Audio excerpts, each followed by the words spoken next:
besar keluarga sakinah. Dan subtema kita pada kesempatan siang hari ini adalah bagaimana cara meraih sakinah itu di dalam keluarga kita. Bagi mereka yang betul-betul mengetahui, memang yang namanya pernikahan hanya satu yang diinginkan, yaitu agar bisa meraih sakinah mawaddah warahmah. Rasulullah menyebutnya dengan kalimat baiti jannati, rumahku adalah surgaku. Jadi bagaimana kita bisa merasakan surga dunia sebelum nanti pada akhirnya kita akan dimasukkan Allah di jannahnya di surga di akhirat nanti. Dan itu adalah sebuah keluarga. Tetapi ada banyak orang yang menikah tidak bisa meraih sakinah itu. Paling tidak kita bisa melihat dari angka-angka perceraian yang semakin tahun semakin tinggi. Dan di Indonesia angka perceraian yang diputuskan pengadilan agama mencapai 330.000 sekian setiap tahunnya. Dengan kecenderungan semakin tahun semakin menaik bertambah jumlahnya. Dan fakta yang lain mengungkapkan bahwa banyak orang yang tidak membawa masalah rumah tangganya ke pengadilan agama, tetapi di dalam rumah mereka juga sering cekcok alias tidak sakinah. Kemarin ada seorang ibu yang menemui saya, Ustaz, saya meragukan pernikahan saya dengan suami, apakah masih sah secara agama atau sudah tidak? Saya tanya, kenapa ibu? Karena suami sering sekali mengucapkan kata cerai ketika malam. Sudah berapa lama atau berapa kali suami mengucapkan kata cerai itu? Kalau dihitung mungkin lebih dari 100 kali, Pak Ustaz. Kalau memang sudah lebih dari 100 kali, coba saya ingin bertemu dengan suami dan kita ingin tahu ceritanya seperti apa. Apakah itu termasuk yang bisa dimaafkan karena ketiadaan ilmu, atau memang itu sudah memenuhi syarat untuk bercerai 3 kali. Hanya mereka tahan, yang perempuan pakai cadar, yang laki-laki jenggotnya lebih tebal daripada saya, dan kemudian mengaku bahwa memang sering mengucapkan kata cerai itu. Dan setelah saya dengarkan ceritanya dengan seksama, memang sudah memenuhi syarat untuk dihitung sebagai talak 3. Akhirnya saya katakan, Bapak dan Ibu pulang dari sini, Anda berdua sudah bukan suami istri lagi, karena Bapak sudah melakukan pelanggaran syariat dengan seringnya mengucapkan kata cerai. Bapak sadar, Bapak mengerti karena sering didengarkan oleh teman-teman pengajiannya, cuma meremehkan. Nah, sekarang begitu ditakdirkan, ternyata memang sudah memenuhi syarat untuk disebut sebagai talak 3. Anda bisa membayangkan bagaimana sepasang suami istri dan ada tempat saya minta nasihat dalam pernikahan, tapi dengan berat saya katakan kalau secara manusiawi saya ingin Anda berdua menjadi suami istri, tapi kalau secara agama sudah tidak bisa karena sudah memenuhi syarat untuk bercerai 3 kali. Ini menunjukkan bahwa di masyarakat itu banyak orang-orang yang mungkin sebenarnya sudah bukan suami istri, tapi karena kebodohan mereka tetap melanjutkan pernikahan karena merasa selama tidak diputuskan di pengadilan agama berarti mereka masih suami istri, toh masih makan kartu nikah. Padahal tidak seperti itu ukuran menilai sebuah keluarga. Bagaimana cara kita membangun sakinah dalam keluarga? Yang pertama adalah bersikap qanaah. Apa yang dimaksud dengan bersikap qanaah? Yang dimaksud dengan bersikap qanaah adalah kita bisa menerima siapapun yang sekarang menjadi suami atau menjadi istri kita. Itu penting. Karena banyak manusia, banyak orang termasuk yang datang kepada saya untuk berkonsultasi, itu menikah, menjalani hari-hari bersama pasangannya, tetapi di dalam hati itu timbul semacam keyakinan bahwa sebenarnya yang harusnya menjadi istri saya itu bukan dia. Sampai saya menulis di majalah Risalah judulnya "Andai Bukan Dia". Maksudnya hanya orang berpikir bahwa ada yang salah dengan pernikahan saya, karena sesungguhnya yang harusnya jadi istri saya itu bukan dia, atau orang lain. Ada yang menuliskannya dengan stiker ditempelkan di belakang motornya, tulisannya Ayu Adine, cantik adiknya gitu. Jadi dia sudah menikah, sudah dapat kakaknya, tapi mengharapkan adiknya. Bahkan ada yang lebih stres lagi, karena dia membayangkan pernikahannya akan bahagia dengan perempuan yang hari ini bahkan bukan menjadi istrinya, tapi menjadi istri orang lain. Karena stiker yang ditempelkan di belakang motornya adalah tak tunggu jandamu. Jadi dia mengharapkan orang yang sekarang jadi istri orang, dan betul-betul ada, dan subhanallah belakang rumah saya itu begitu. Dia mencintai seorang perempuan dan betul-betul menunggu satu orang menjadi janda dan betul-betul menikahinya. Dalam sisi akidah ini berbahaya ya, dengan keyakinan seperti ini. Pertama, itu hanya membuang energi. Misalnya seperti ada orang yang bertanya kepada saya, Ustaz, ini kan panas keras siang-siang kemarin beberapa bulan yang lalu. Bagaimana cara kita ngadem, cara kita mengusir kegerahan? Saya katakan bisa dengan banyak cara. Anda bisa masuk ke ruang ber-AC, Anda bisa nyalakan kipas angin kemudian mendekatinya, Anda bisa keluar berteduh di bawah sebuah pohon yang indah, nanti angin pergi sepoy-sepoy, atau Anda gunakan majalah atau koran untuk berkipas-kipas, meskipun tidak maksimal, tapi itu bisa mengurangi kegerahan. Nah, lalu kita akan rasa aneh kalau orang itu menghadiri satu acara walimahan, kemudian angin tidak tertiup, penempatan AC atau kipas anginnya juga salah, sehingga dia gerah dalam acara itu. Undangan mantainya besar, dia bawa sebesar ukuran majalah yang kalau dia pakai kipas-kipas itu bisa menggerah, tapi dia letakkan majalah sambil ngomong, harusnya kayak gini Pak hasilnya ya. Nah, perkataan seperti itu membuat dia semakin gerah, karena pada dasarnya dia kegerahan dan dia melakukan sesuatu yang tidak efektif karena dia membayangkan yang tidak ada. Sementara undangan yang besar yang dia pakai itu malah dia letak. Itu mirip dengan orang yang sudah punya suami, sudah punya istri, sah secara agama, tapi nggak peduli pada keluarganya, tapi membayangkan orang lain.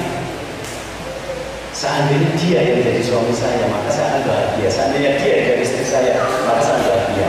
Maka ini secara akidah rusak. Kenapa secara akidah rusak? Karena saya menemukan satu riwayat yang menarik. Allah Ta'ala ila bati anbiya'ihi adrik ilati fal fitnati wa khufiyatu trifakin di ohibulani. Allah pernah berfirman kepada Nabi dari kalangan Bani Israel, dan kemudian Allah berkata, adrik li lati fal fitnah, milikilah untukku lembutnya kecerdasan, wa khufiyatu dan samarnya kelembutan, pak ini ohibulani, karena aku menyukainya. Jadilah kamu orang yang memiliki lembutnya kecerdasan dan samarnya kelembutan, karena aku menyukainya. Pada waktu itu Nabi ini bingung apa yang dimaksud dengan lembutnya kecerdasan dan samarnya kelembutan. Maka dia bertanya kepada Allah, ya Rabbi wa malati fitnah wa makhafiyul fitnah. Yang dimaksud dengan lembutnya kecerdasan itu apa ya Allah? Maka Allah menjawab ini, in waqa'at 'alaika dubabatun fa'lam ani an'afaqul fasani apa. Lembutnya kecerdasan itu adalah apabila ada seekor lalat yang terbang kemudian hingga pada dirimu, maka ketahuilah aku yang menerbangkan lalat itu, aku yang membuatnya hingga pada dirimu, fas'ali anfa'a, maka mintalah kepadaku agar menerbangkannya kembali. Maka barang siapa yang percaya seekor lalat Allah yang menerbangkan, dia memiliki kecerdasan yang lembut.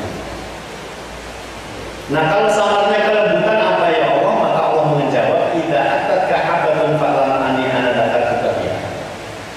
Yaitu apabila ada sebutir benih yang kamu tanam, kemudian dia muncul tumbuh menjadi tanaman, ketahuilah aku mengingatkan kamu dengannya. Maksudnya, aku ingin kamu ingat bahwa sebutir benih aku yang menumbuhkan, bukan tumbuh dengan sendirinya.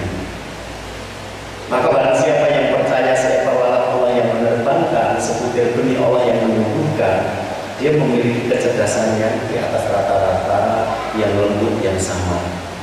Dimana pada saat orang diberi gempa bumi, diberi tanah longsor seperti Banjarnegara, diberi gempa bumi seperti di Padang kemarin, atau tsunami di Aceh, atau banjir di Jakarta yang ada setiap tahun, atau yang lain. Mereka menyebutnya bencana alam, seolah-olah Allah tidak terlibat di dalamnya. Sementara dalam riwayat ini kita diminta untuk percaya seekor Allah yang menerbangkan sebetulnya Allah yang menerbangkan. Nah, terus hubungannya dengan keluarga Sakinah apa Pak Ustaz? Hubungannya baik-baik saja. Kalau Anda nanti pulang dari sini ketemu sama istri, kemudian ada mantan istri Anda akan menemukan bahwa bobot perempuan dewasa rata-rata 45 sampai 65 kg. Dan Anda temukan laki-laki dewasa antara 55 sampai 75 kg. Di atas itu overweight, obesitas. Artinya begini, kalau seekor lalat saja kita harus percaya Allah yang menerbangkan, sebutir benih tumbuh jadi tanaman kita harus percaya menumbuhkan. Bagaimana mungkin istrimu yang 60 kilo itu jadi istri tanpa Allah terlibat di dalamnya? Bagaimana mungkin suamimu yang sekian kilo itu, yang kalau dipecah-pecah jadi lalat bisa menjadi jutaan itu, kemudian kamu mengatakan ini salah, seharusnya menjadi suamiku bukan dia, tapi Ustaz. Nah, gimana coba? Terus nanti suami-suami juga bilang harusnya jadi istri bukan kamu, istrinya Ustaz. Jadi seperti itu. Nah, ini yang saya katakan tidak pernah. Jadi dia punya sesuatu tapi malah tidak dipakai, seperti tadi punya kertas tapi malah diseleke, ditaruh, tapi dia membayangkan harusnya kayak gini tuh ada AC nih gitu. Dan sampai dia maki-maki semua orang juga tetap dia bergerahan dan tidak ada.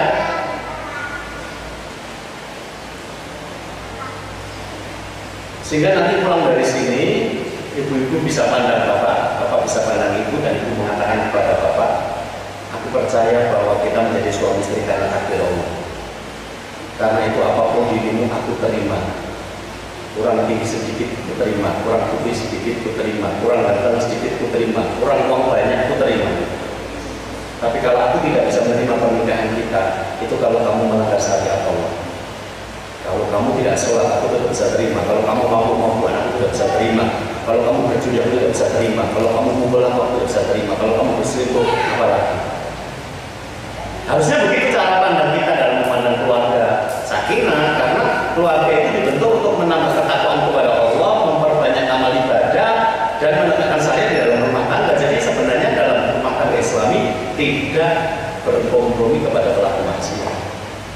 Saya menemukan banyak sekali ibu-ibu yang ketika suaminya melakukan maksiat atau bapak-bapak yang istrinya melakukan maksiat, itu cuma mengatakan ini mungkin sudah suratan nasibku. Lagu-lagu zaman kita masih kecil dulu, itu aja dilarang sama Pak Rahmatullah. Apalagi Ustaz jelas melarang yang seperti itu, karena itu salah secara akidah. Nah, kalau kita sudah mempercayai riwayat ini, seekor lalat Allah yang menerbangkan, sebutir benih Allah yang menumbuhkan, maka pada satu titik kita akan percaya bahwa pilihan Allah itu adalah yang terbaik. Selama istri kita, suami kita itu tidak melakukan maksiat kepada Allah, cobalah bersabar. Mungkin setelah 5 tahun, 10 tahun kemudian kamu baru bisa menyadari, oh ternyata memang dia yang harus menjadi pasangan saya. Karena saya bertemu dengan keluarga-keluarga yang setelah 15 tahun pernikahan baru ngomong begitu. Saya tidak bisa mengerti kenapa saya menikah dengan dia Pak Ustadz. Sampai anak ketika lahir baru saya tahu, ternyata memang dia jadi istri saya. Jadi jangan tergesa-gesa mengatakan kami tidak cocok, kami harus bercerai selama dia tidak melakukan perbuatan maksiat kepada. Yang kedua, kalau kita memang menganggap bahwa pilihan Allah adalah yang terbaik, kita kemudian bisa fokus pada islah. Maksudnya fokus pada islah itu adalah kemudian kita mengerjakan pekerjaan yang lain yang lebih penting. Sudah, periode mencari pasangan sudah selesai. Periode berikutnya cuma nambah atau mengurangi gitu. Tapi bukan untuk mengganti. Nah, kalau orang sudah punya istri, punya suami, sementara pikirannya adalah bukan dia yang harusnya jadi pasangan saya, maka dia punya istri, punya anak, kan dia abaikan, dia tidak urus, karena dia berpikir akan mencari soulmate-nya itu, akan mencari penggantinya, akan mencari belahan jiwanya itu, karena dia kebanyakan baca buku-buku tentang cinta kasih barang. Sampai kemarin ditanya ibu itu gini, Ustaz, kalau betul-betul perempuan itu diciptakan dari tulang rusuk laki-laki, kalau ada seorang perempuan kemudian berjadi dengan suaminya, berarti tulang rusuknya dibawa pergi. Itu tulang rusuknya diganti sama siapa? Gitu. Lo kok pemahaman itu begitu? Semua itu ciptaan dari sperma yang bertemu dengan sel telur, Bu. Yang dimaksud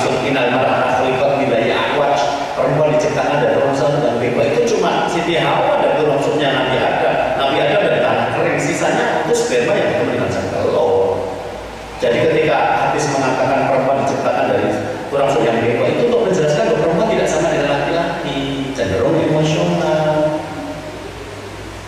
Sehingga saya mengatakan dalam banyak kesempatan bahwa perempuan itu sepintar apapun tetap membutuhkan laki-laki. Karena ketika dia harus memutuskan pilihan-pilihan yang sulit, dia tidak bisa jernih karena sangat dipengaruhi emosinya. Nanti malam akan saya terangkan kenapa seperti itu. Jadi untuk bapak-bapak yang mungkin kalau pintar dengan istrinya, kamu tetap punya kelebihan yang tidak dimiliki oleh istrimu yang sok pintar itu. Yang kedua, setelah qanaah adalah fokus pada ketaatan. Karena fase kita untuk mencari pasangan sudah penting. Ukuran kita cuma satu, dia taat atau maksiat. Kalau dia maksiat, oke, dinasihati, diingatkan. Kalau dia tidak mau, selesai. Tapi kalau mau, ya sudah, itu namanya dinamika pernikahan. Yang kedua, kita fokus pada ketaatan. Karena saya menemukan perkataan yang menarik dari Imam Hasan al-Basri. Wallahi ma syai'ahabbu ilal mar'il muslimin ayyara waladan aw walidan aw hamiman aw afan muti'a ila azza wa jalla. Demi Allah, tidak ada sesuatu yang lebih menenteramkan hati seorang muslim melebihi saat dia melihat anak, orang tua, pasangan atau saudaranya menjadi hamba yang taat kepada Allah. Demi Allah, yang membuat hidupmu tenteram, sakinah dalam sebuah keluarga itu kalau anggota keluargamu menjadi orang-orang yang taat kepada Allah. Itu Imam Hasan sampai mengatakan wallahi demi Allah. Jadi bukan kekayaan, bukan ketambahan, bukan kemasyhuran nama, bukan status sosial, tapi anggota keluarga yang taat kepada Allah.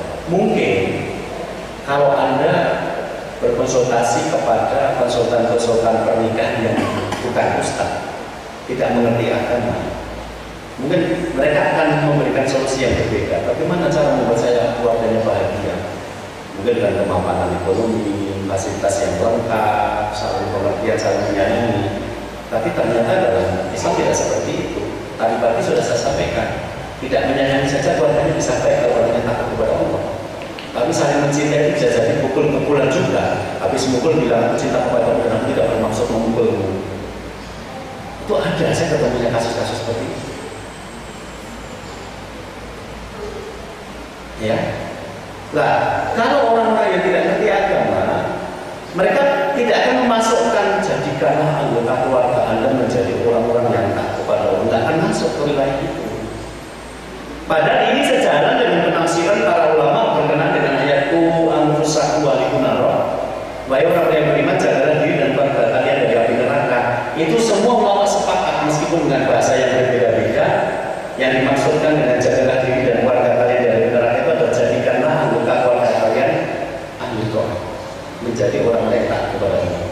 Nanti bahasanya macam-macam, ajarkanlah kebaikan, jauhilah maksiat, buat agar keluargamu taat kepada Allah, berpikir kepada Allah. Tapi kalimat-kalimat itu serupa. Artinya adalah jadikanlah anggota keluargamu orang yang taat kepada Allah. Nah, kalau bapak-bapak yang punya anak perempuan itu tahu bahwa ayat jagalah diri dan keluarga dari neraka itu maknanya menjadi taat, maka yang dia cari adalah menantu yang mengerti halal dan haram, baik dan buruk, benar dan salah, hak dan batil, karena itu wilayah-wilayah surga dan neraka. Tetapi kalau kita menjadi orang tua punya anak perempuan, kemudian kita mencari laki-laki yang kita kira bisa membahagiakan anak itu dengan cara menyediakan rumah yang bagus, fasilitas yang lengkap, maka yang kita cari adalah laki-laki yang mengerti bagaimana cara mencari uang yang banyak, meskipun kadang-kadang dia lupa itu tidak halal. Jadi sebenarnya dari seorang orang tua yang punya anak perempuan kemudian dengan siapa dia menikahkan anak perempuannya sudah kelihatan apakah bapak ini ngerti tentang konsep jagalah dari api neraka atau tidak. Karena laki-laki yang tidak tahu halal haram tidak bisa membedakan mana yang menyebabkan masuk neraka dan mana yang menyebabkan masuk surga. Laki-laki yang tidak tahu mana benar dan mana salah juga akan kebingungan untuk membawa keluarganya ke arah surga dan ridhonya Allah. Seperti itu. Sayang ya bapak-bapak pengajian begitu menikahkan anaknya kok kayak bank misalnya, itu sayang sekali. Menyebabkan uang riba tiap hari. Gemuk sih, tapi mereka paling senang karena membelinya lumayan, cucuk gitu, dagingnya banyak. Tapi laki-laki penggemuk yang tega memasukkan keluarga ke neraka, bukan yang berkomitmen menyelamatkan keluarganya dari api neraka dan masuk surga.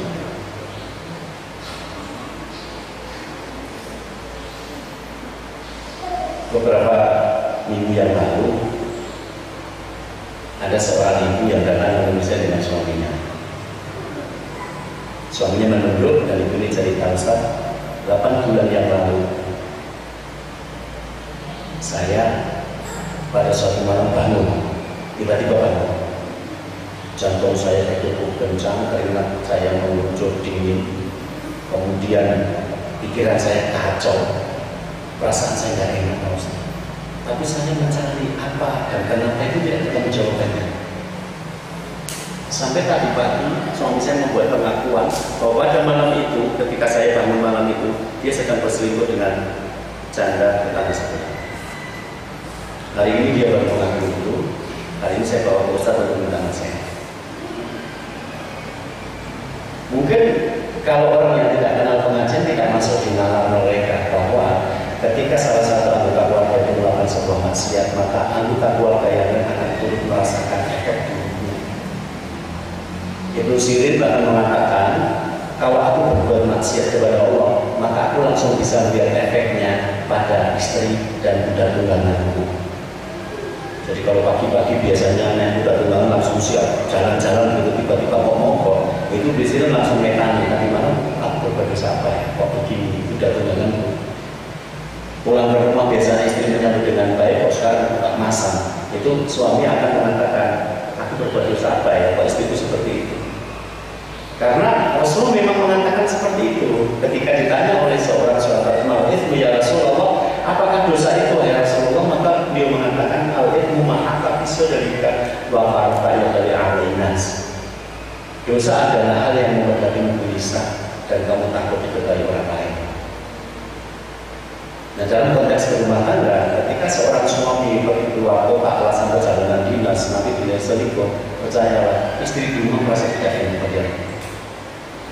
Saya bahkan ngomong dalam sebuah pengajian, kalau ibu-ibu tiba-tiba malam-malam bangun tidak tenang, ya mau menuduh bapak selingkuh sedang tidur di sampingnya, bisa jadi itu anak laki-laki sedang pacaran dengan perempuan lain dan melakukan perbuatan-perbuatan terlarang yang agama. Efeknya langsung pulang ke rumah, ibunya merasakan hal itu. Sekali lagi, ini tidak akan masuk di kepala konsultan pernikahan yang tidak mengerti agama, tapi di kepala saya masuk dan saya sudah ketemu buktinya.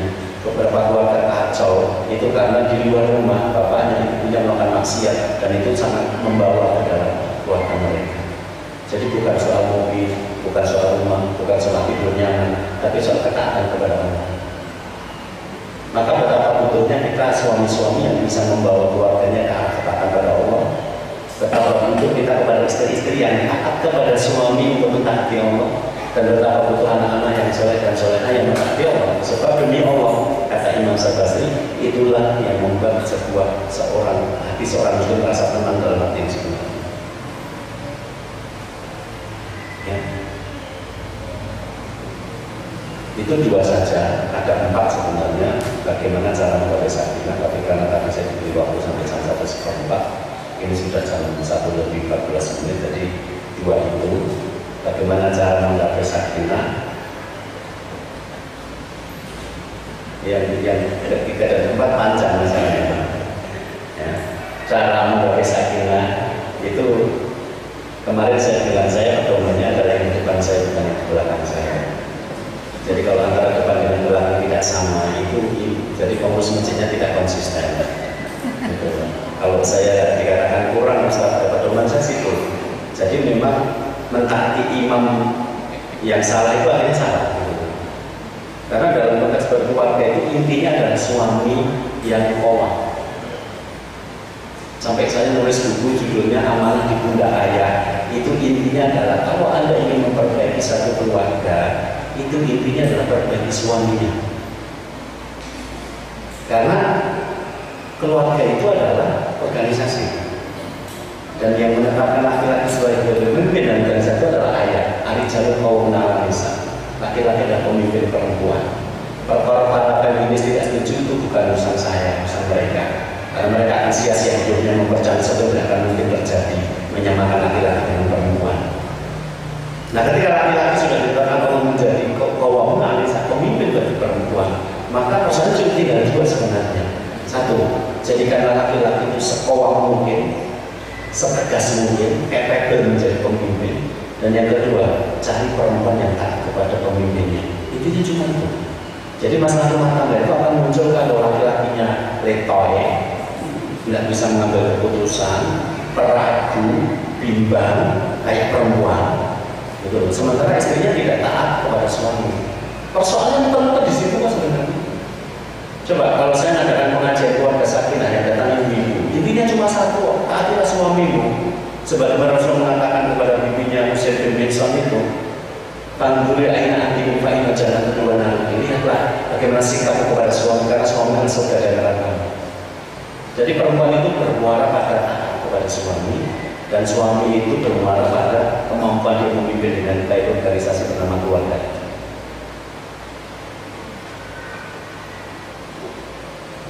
Begitu, mudah-mudahan bermanfaat apa yang saya sampaikan. Ya, jadi bagaimana cara membuat sakinah ada, syukur yang ada dengan kolah. Meskipun tidak 100% dingin, tapi dengan kipas-kipas ya lumayan lah, daripada hanya kita letakkan malah gerahnya semakin bertambah. Yang kedua, setelah kita menerima pasangan kita, coba bersama dia kita fokus untuk merubah keluarga kita jadi orang yang taat kepada Allah. Perkara nanti rumah kita bagus, fasilitasnya lengkap, itu tambahan. Perkara suami kita gantengnya nggak ketulungan, itu tambahan. Tapi kalau nyari pasangan cuma gantengnya roh, Anda bisa bayangkan jadi istrinya Ariel Peter Pan. Padahal saya juga nggak ganteng banget, nggak cuma parto aja, enggak ya. Coba karena dia orang terkenal aja. Tangga jadi istri dia enggak. Perempuan-perempuan yang solehah tidak mau jadi istri.